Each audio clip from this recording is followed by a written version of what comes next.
Se conoció en el sector bananero del país esta demanda, y los trabajadores bananeros de campo y de empaque comenzaron a acercarse a nosotros a denunciar que no solamente eran víctimas de la afectación a la salud por el plaguicida, sino que además estaban siendo violados en sus derechos fundamentales.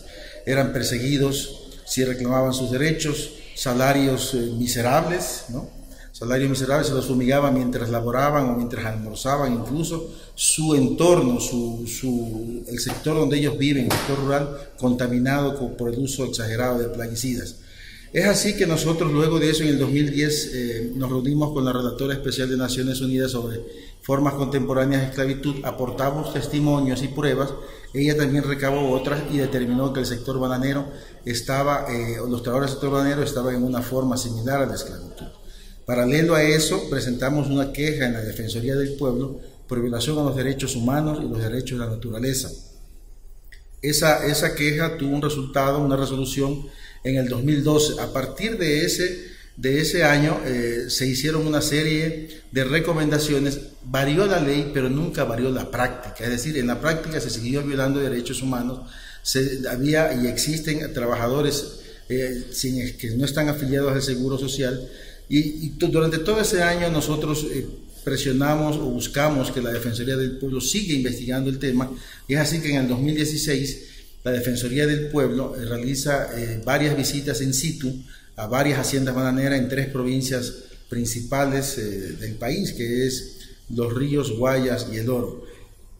Luego de todo este proceso, en el 2019, en este año, saca un informe donde se demuestra que del 2010, que salió el informe de la Relatora Especial de Naciones Unidas, a la fecha, poco o nada ha cambiado.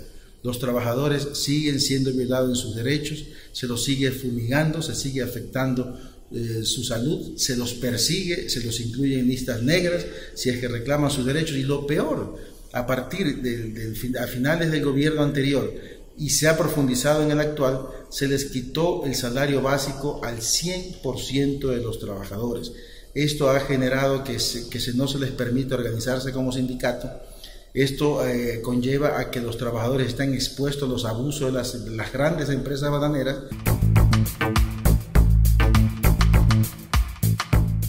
Los derechos que se vulneran son los derechos laborales en general, porque a partir de que no se les permite la organización, que es un derecho humano consagrado en la Carta Universal de Derechos Humanos. La libertad de asociación es un derecho fundamental.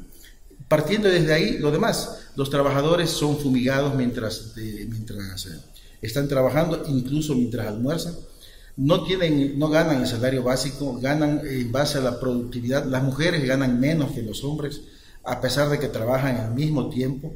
Los tiempos generalmente en las grandes empresas bananeras va desde 10, 12 y hasta 14 horas. Hemos demostrado mediante videos que los trabajadores laboran hasta las 8:50 de la noche.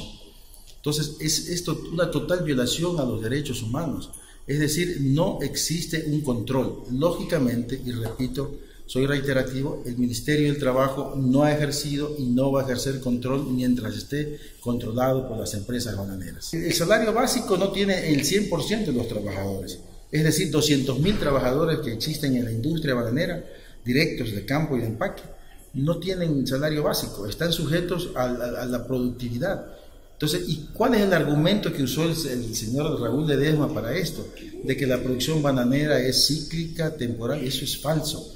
Banano se exporta a las 52 semanas del año, y las grandes empresas, como dije antes, laboran de 5 a 6 días a la semana.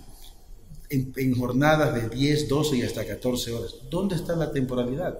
¿Dónde está la parcialidad o el tiempo parcial de la actividad bananera? Es falso.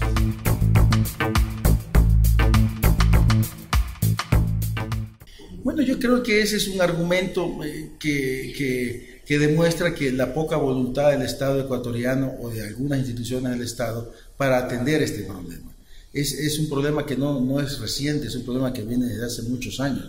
Yo me atrevo a decir que los 80 años de actividad bananera o los 80 años han sido violados y respetados los derechos de los trabajadores.